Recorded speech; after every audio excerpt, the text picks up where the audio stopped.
Imagine this. November 1864. You hear the roar of cannons, but it's celebration.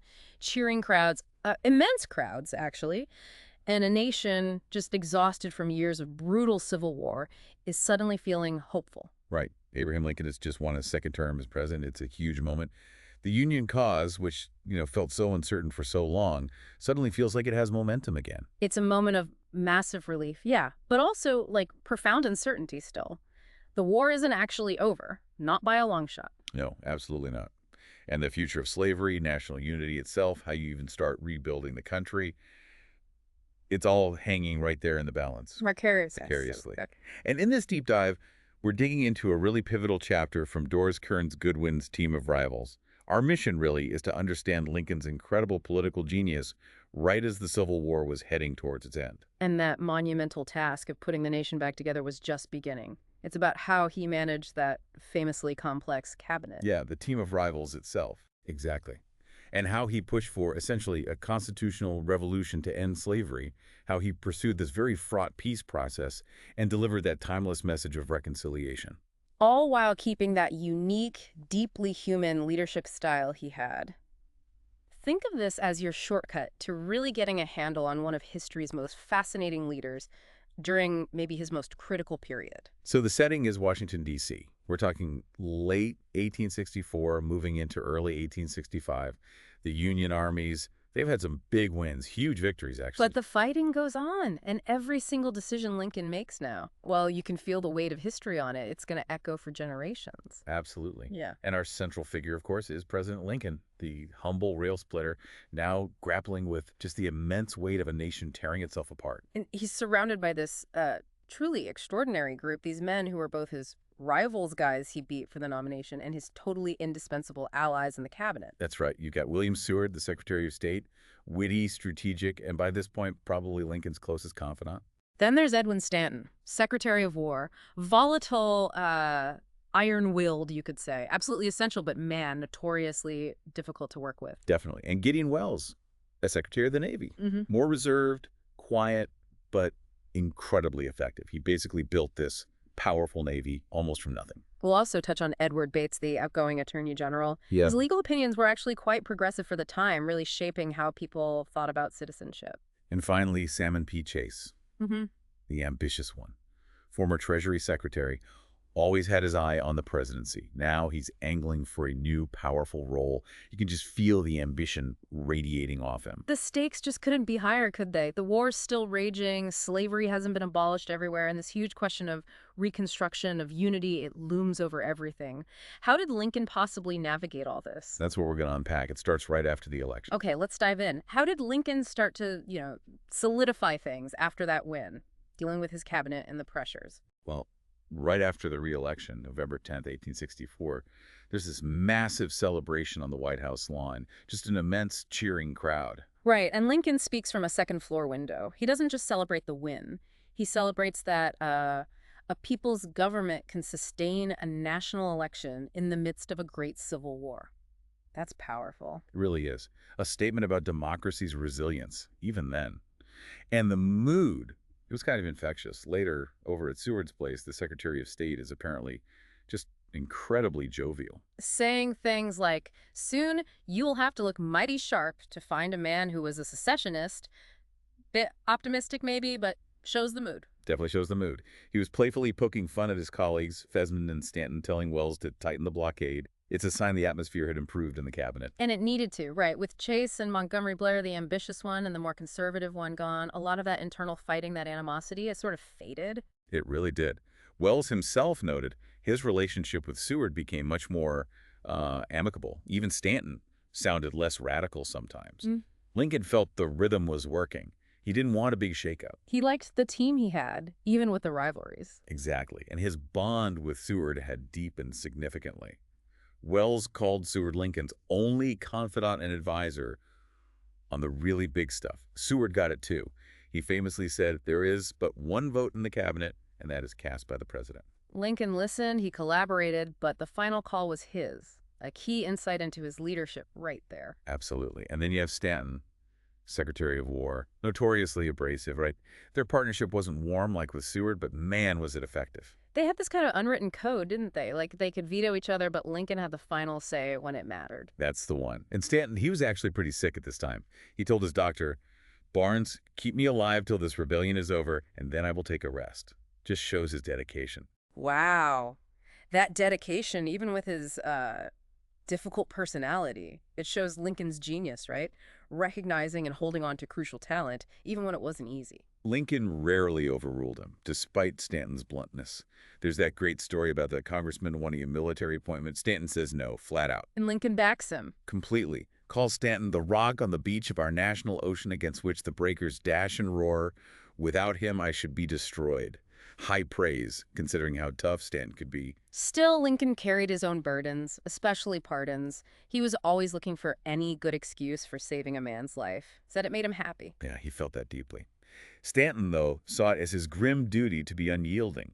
A clerk saw him listen stone-faced to a family pleading for a deserter's life. Only to find him moments later completely broken up. Sobbing, yeah. Repeating, "God help me to do my duty."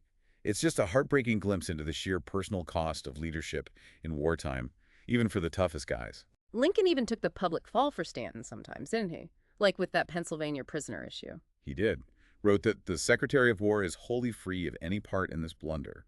Shielding him, remarkable loyalty. And we shouldn't forget Gideon Welles, Neptune, Lincoln called him, the Navy Secretary. Reserved, but loyal. Totally loyal, and what a job he did. Lincoln recognized it as a Herculean task. Took the Navy from, 70-odd ships to nearly 700, made it a world-class power, and enforced that blockade relentlessly. So the only real cabinet change came when Edward Bates resigned as Attorney General. He was getting older, unwell. Right. At 71, wanted to step down. But he waited, very loyally, until Lincoln's reelection was secure. A real gesture of respect. And Bates's impact, while maybe quieter, was pretty significant, especially on racial issues for the time. It really was. He evolved, supported Lincoln's wartime powers, endorsed emancipation, and crucially issued this groundbreaking legal opinion. The one declaring that free blacks were citizens of the United States? That's the one.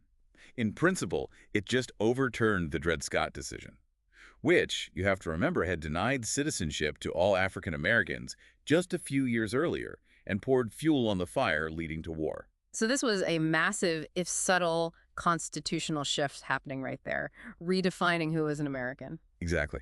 Bates initially found Lincoln's style a bit loose, but came to appreciate his way of explaining things with stories, with illustrations.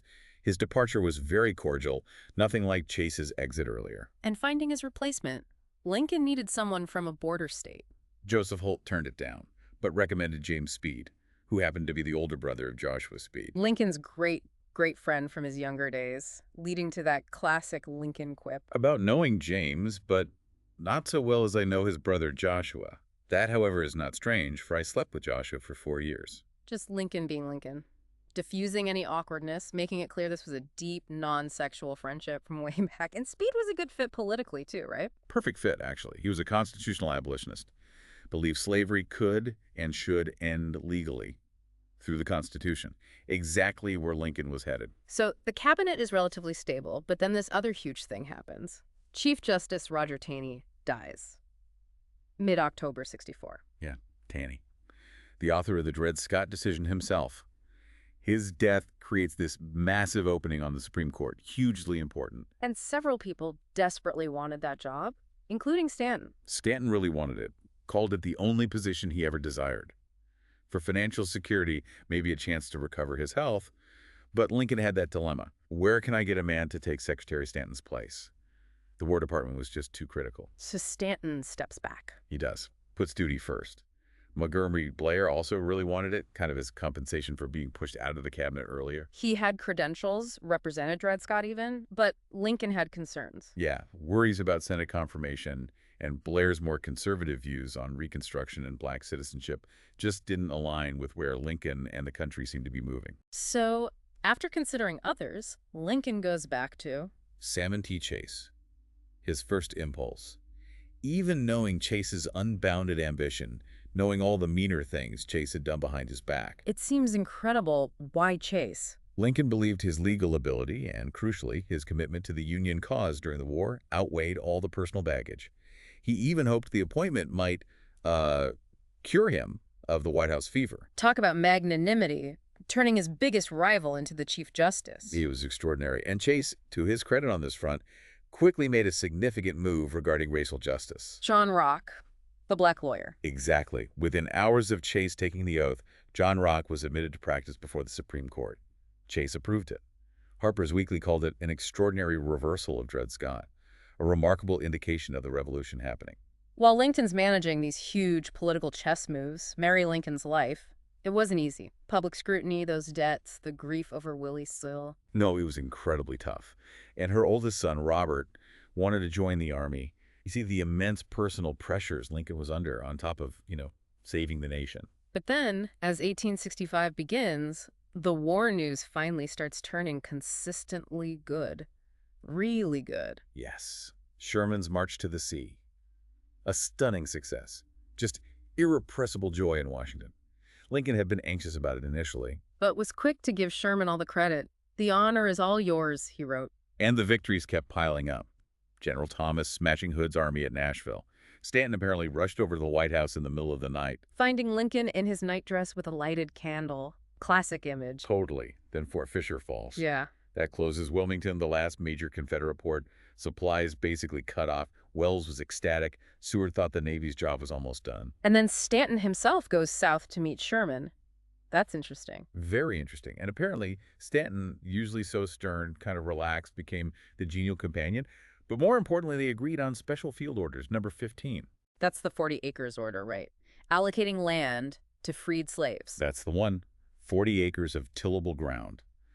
Congress followed up by creating the Freedmen's Bureau, a really significant early step towards trying to give freedmen some economic foundation, though obviously complex and fraught later on. But perhaps nothing consumed Lincoln's focus in January 65 more than the 13th Amendment, abolishing slavery for good. Absolutely nothing. He was genuinely afraid the Emancipation Proclamation, being a wartime measure based on his commander-in-chief powers, might be invalidated once the war ended. So the amendment was crucial, permanent, the king's cure for all the evils, he called it. Right. And it had failed in the House before. The vote was going to be incredibly tight, so Lincoln gets personally involved, deeply involved. Starts lobbying members directly, calling them into his office. Yes. He told James Rawlins from Missouri, "Tell them of my anxiety to have the measure pass." He argued it would send a clear signal to the South that even border states wouldn't support slavery anymore.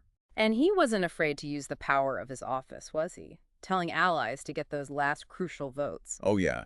I am President of the United States, clothed with immense power, and I expect you to procure those votes. That meant dangling jobs, pardons, assignments, whatever it took. And then there was that whole business with the peace commissioners potentially messing up the vote. Right. Ashley, the amendment's floor manager, was terrified that news of Confederate commissioners coming to talk peace would make wavering Democrats think the war was over and they didn't need the amendment. So Lincoln uses that cunning evasion. He does. Ashley asks if commissioners are in the city. Lincoln says truthfully, no peace commissioners in the city, or likely to be in it, because they were on their way to Fort Monroe, not in D.C. It was technically true, but strategic. It kept the vote on track. The vote itself sounds incredibly dramatic. The House packed. Completely packed. Chief Justice Chase was there, cabinet members, senators. Ashley cleverly gave time to Democrats who'd switched sides, letting them explain their vote back home. Like Coffroth saying, "If by my action today I dig my political grave, I will descend into it without a murmur." Powerful stuff. And the final count, 119 for, 56 against. Just over the two-thirds needed. A moment of silence, apparently, then just an explosion of cheers. Cannons firing across Washington. Lincoln was overjoyed, called it the complete consummation of his own great work. And even his old critic, William Lloyd Garrison, the abolitionist, gave him the credit, called Lincoln the man the country was more immediately indebted to for the amendment than perhaps to any other man. Quite a turnaround. A huge turnaround. Now, about those peace commissioners, Lincoln was maybe a bit evasive about. That's another fascinating story. Right, the Hampton Roads Conference. It started with Francis Preston Blair going off on his own. Sort of unauthorized, yeah.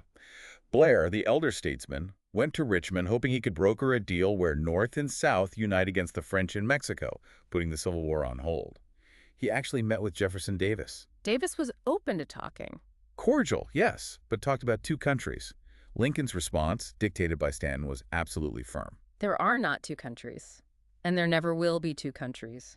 And peace talks had to be about our one common country. Exactly. So Davis sends 3 commissioners, including his VP Alexander Stevens, to meet Union reps near Union lines at Fort Monroe. And on their way, there's that moment where the firing stops and the bands play Sweet Home. Shows how weary everyone was. Deeply weary. Grant met them simply, escorted them to a ship. Seward went first, laying out Lincoln's 3 indispensable conditions. Restoration of the Union, no backing down on slavery via the Emancipation Proclamation, and no ceasefire until the war actually ended. Non-negotiable. Right. But Grant felt the commissioners were genuinely seeking peace and wired Lincoln, urging him to come meet them himself. Lincoln drops everything and heads south on the fastest steamer in the world. So they meet. February 3rd, 1865, the Hampton Roads Conference. On the River Queen. 4 hours. Stevens and Lincoln actually knew each other from Congress, shared some warm memories, but Lincoln got straight to the point. Peace meant the South had to cease that resistance. Full stop. There's that moment Hunter brings up King Charles I, and Lincoln's dry wit comes out.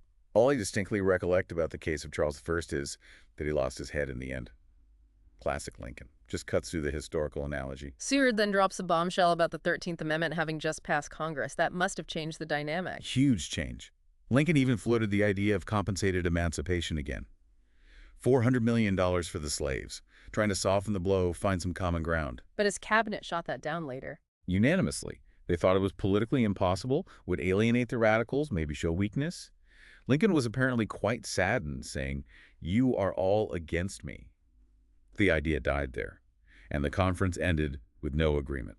Back in Washington, the radicals were furious before they even knew the result, right? Afraid Lincoln had sold out emancipation. Thaddeus Stevens was ready to denounce him. But Lincoln's report to Congress was masterful. He framed it perfectly. Sticking to one common country and his 3 non-negotiables. The report got thunderous applause. Even Stevens had to admire his sagacity, wisdom, and patriotism. Lincoln turned a failed peace talk into a political win, showing the Confederates were unreasonable. Brilliant political maneuvering.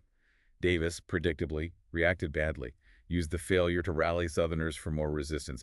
"I can have no common country with the Yankees," he declared. So the war grinds on. Union victories continue. Columbia falls. Charleston is evacuated. But leading up to the second inaugural, Lincoln seems kind of down. Yeah, Goodwin mentions he was quite depressed over having to approve the execution of a Confederate spy, John Yates Beale.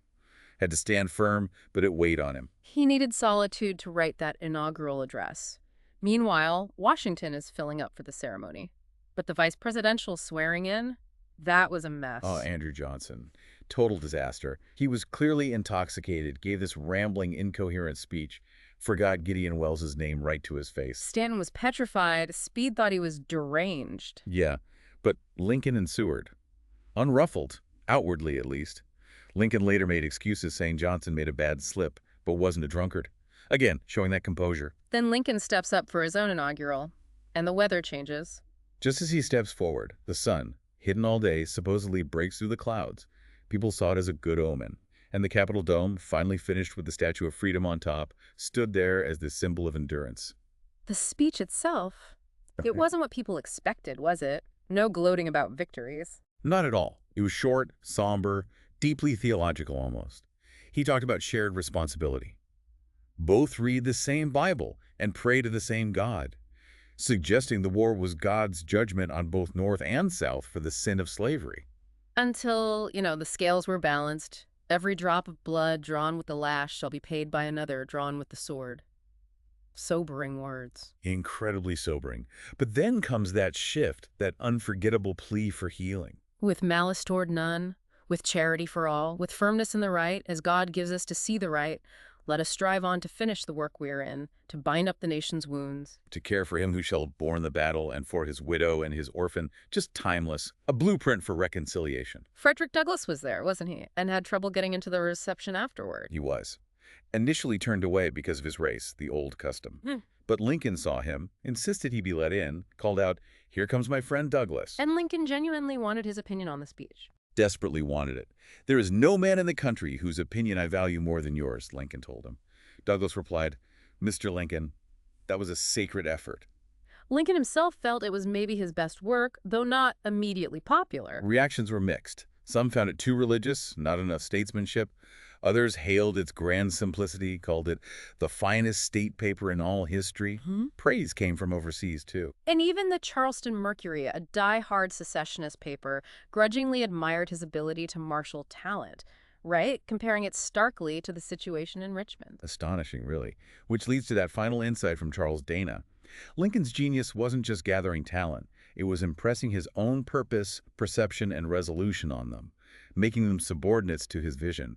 He was the master. So wrapping this all up, what are the big takeaways from this period, this chapter? Lincoln at his absolute peak, really. Absolutely. You see him as a master of coalition building, managing these huge egos, these difficult personalities in his cabinet, but always steering them towards the Union's goal. And a leader showing real moral growth, right? Pushing relentlessly for that constitutional end to slavery, the 13th Amendment, even with all the political risks and maneuvers involved. Definitely. You also see the strategic genius. On the battlefield, backing Sherman. In politics, the lobbying, the handling of the peace conference failure, Yeah. just masterful. And underpinning it all, that uncommon magnanimity, elevating Chase, staying loyal to Stanton, and ultimately articulating that vision of reconciliation in the second inaugural, even while dealing with immense personal loss and pressure. Is an incredible combination of qualities. And Lincoln's ability, then, to keep that clear vision, handle that intense pressure, unify a team that was literally called rivals, pursuing a common moral goal. It really offers powerful lessons for leadership today, doesn't it? Whatever challenges you might be facing. It really does. It's about conviction, but also that profound humanity he never lost. Which brings us to a final thought, maybe something for you to chew on. In our own time, which often feels so defined by division, what can we actually learn from Lincoln's second inaugural? That whole idea of shared responsibility, of malice toward none. How do we find a path forward after deep conflict? A question as relevant today as it was in 1865. We really hope this deep dive has given you a valuable shortcut to understanding this incredible, pivotal moment in American history. Thanks so much for joining us. Yeah, thank you. And a warm thank you from all of us here at the Deep Dive team.